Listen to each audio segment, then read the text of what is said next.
were fairy tales.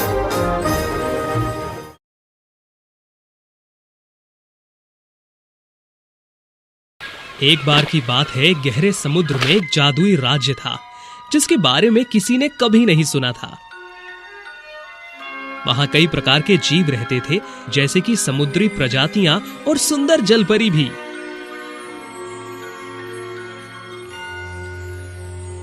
राज्य का शासन समुद्र के राजा पोसाइडन और रानी मां एलिजा द्वारा संचालित था।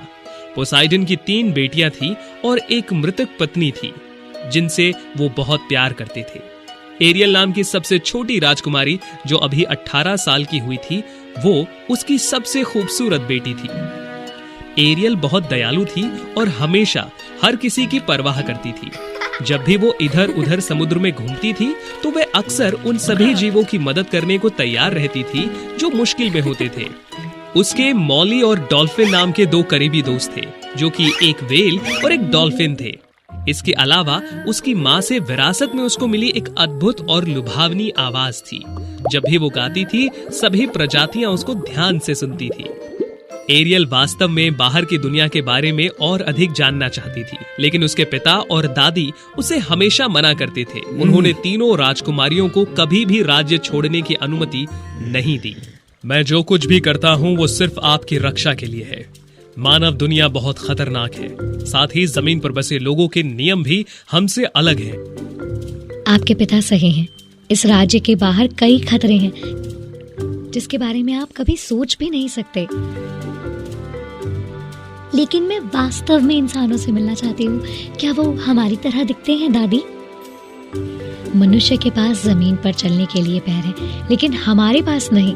वे केवल लगभग 100 वर्षों तक रह सकते हैं, लेकिन हमारा जीवन 300 वर्षों तक रह सकता है। जब जलपरी मरते हैं तो समुद्र स्पंज में बदल जाएगा और हमेशा के लिए समुद्र गायब हो जाएगा।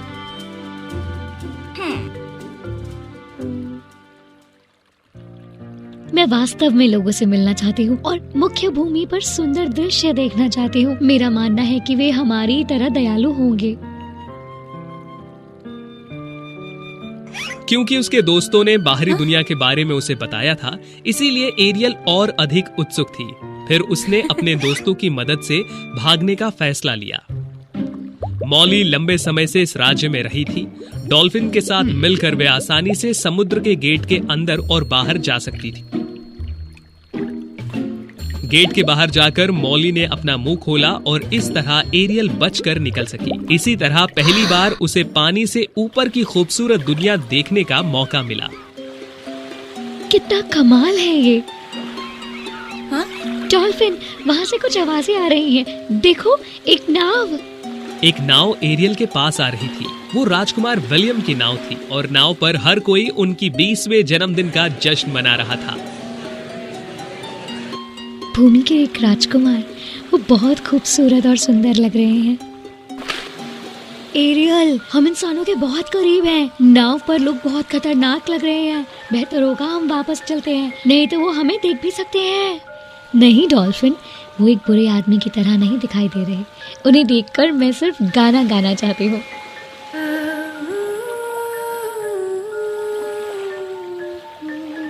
इतनी मधुर आवाज सुनकर विलियम ने आश्चर्य से चारों ओर देखा। फिर उन्होंने एक सुंदर जलपरी को खूबसूरती से गाते हुए देखा। जैसे ही एरियल को ये समझ में आया, वो चिंतित हो गई और उसने गहरे समुद्र में डुबकी लगा ली। क्या मुझे चक्कर आ रहा है? बिल्कुल नहीं, वो स्पष्ट रूप से एक सुंदर लाल बालों वाली जलपरी है। वो निश्चित रूप से वही है जिसकी वो खूबसूरत आवाज है। समुद्र के नीचे एक अंधेरी गुफा थी जो राज्य से बहुत दूर नहीं थी। ये वो जगह थी जहाँ मैडलिन नाम की क्रूर समुद्री जादूगरनी रहती थी। वो पोसाइडन के महल में रहती थी, लेकिन फिर उसके द्वारा किए गए बुरे कामों के लिए उसे दूर भेज दिया गया। उसके पास ब्रेडो नाम का एक नौकर था जो कि एक क्रूर शार्क था। पोसाइडन की सबसे छोटी बेटी को इंसान से प्यार हो गया है। आखिरकार मेरे लिए ये बदला लेने का समय है। ओह बढ़िया, बधाई हो मेरी उस्ताद। लेकिन आपकी योजना क्या है? बेवकूफ, बस इंतजार करो और देखो। तूफान, बादल, बिजली, आओ जोर से गरज की बारिश करो और नाव पर हवा डालो, उसे सागर की विशाल तूफानी लहरों से डुबा दो। मैडलिन के जादू के बाद एक तूफान ने तुरंत नाव को नष्ट कर दिया। ठीक इसके बाद नाव पत्थर की तरह डूब गई। अरे नहीं, नाव डूब रही है। डॉल्फिन, हमें उन्हें बचाना होगा। एरियल और डॉल्फिन जल्दी से तैर के गई, लेकिन वे केवल राजकुमार विलियम को बचाने में कामयाब रहे और उसे तट पर ले आए। राजकुमार, कृपया अपनी आंखें खोलें। जान में जान है। चलिए, आखिरकार आप जाग गए। विलियम वहाँ पर है।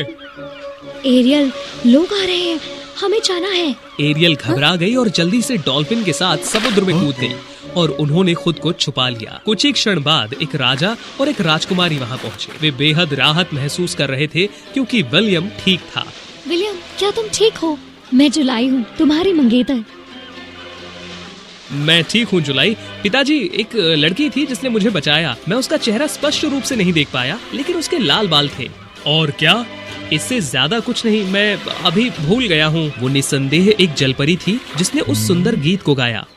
एरियल अपने महल में वापस लौट आई, लेकिन वो राजकुमार विलियम के बारे में सोचना बंद नहीं कर पा रही थी। राजा पोसाइडन का ध्यान भी एरियल, आपने मेरी बात नहीं मानी और मेरी अनुमति के बिना महल से भाग निकली। अब से मैं आपको एक और बार समुद्र की सतह पर जाने से मना करता हूँ।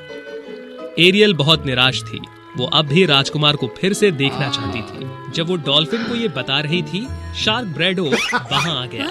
राजकुमारी, क्या आप दुखी हैं? क्योंकि आप राजकुमार को फिर से नहीं देख सकती। आप ही कैसे जानते हो? क्या आप मेरी मदद कर सकते हैं? एक ही व्यक्ति है जो आपको, वो है जादूगरनी मैडलिन।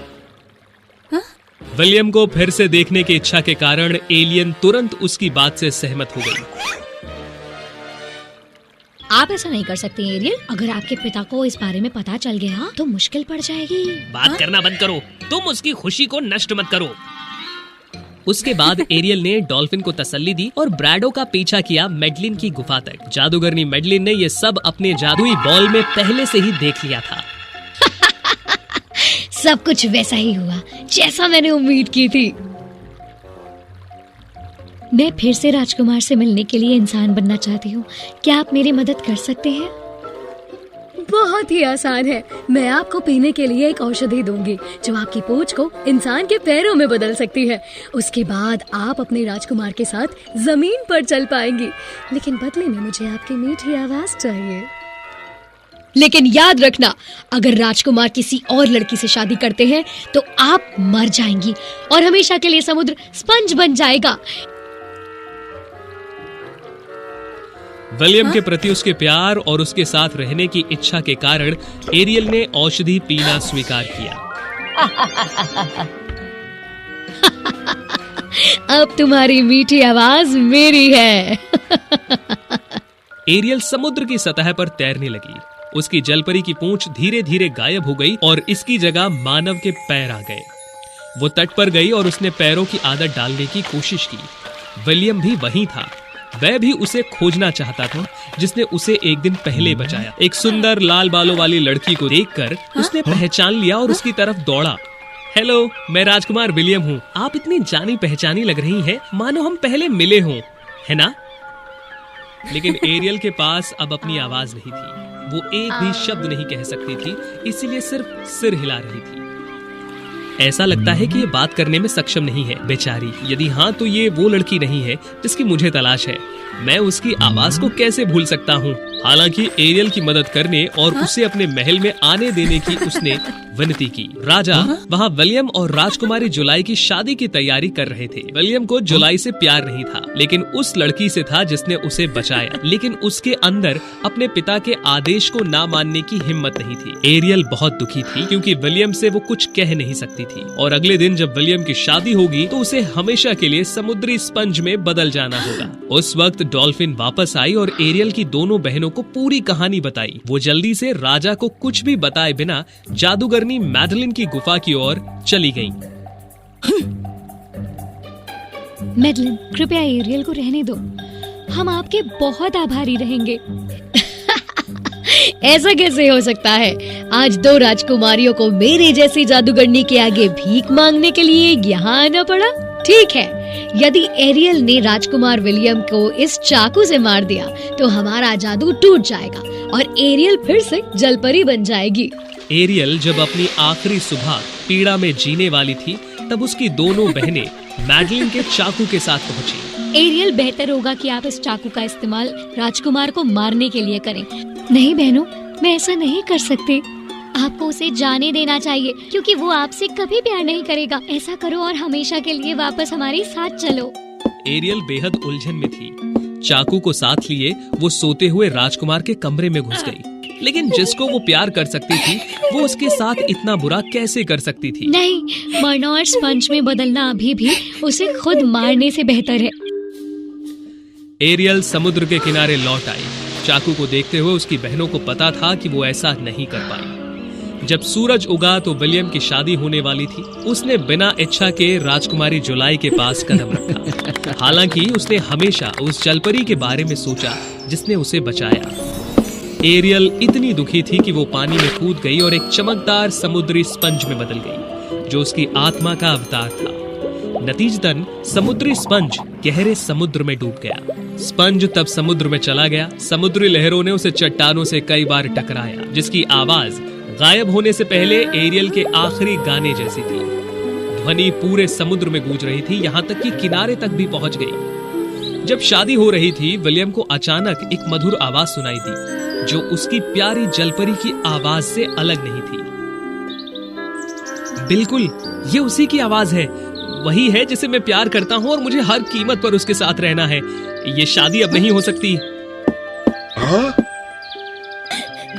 उस समय समुद्र के नीचे एरियल का स्पंज बिखर गया और इस तरह छोटी जलपरी मैडलिन के जादू से बच गई। भगवान का शुक्र है, एरियल आप वापस आ गई।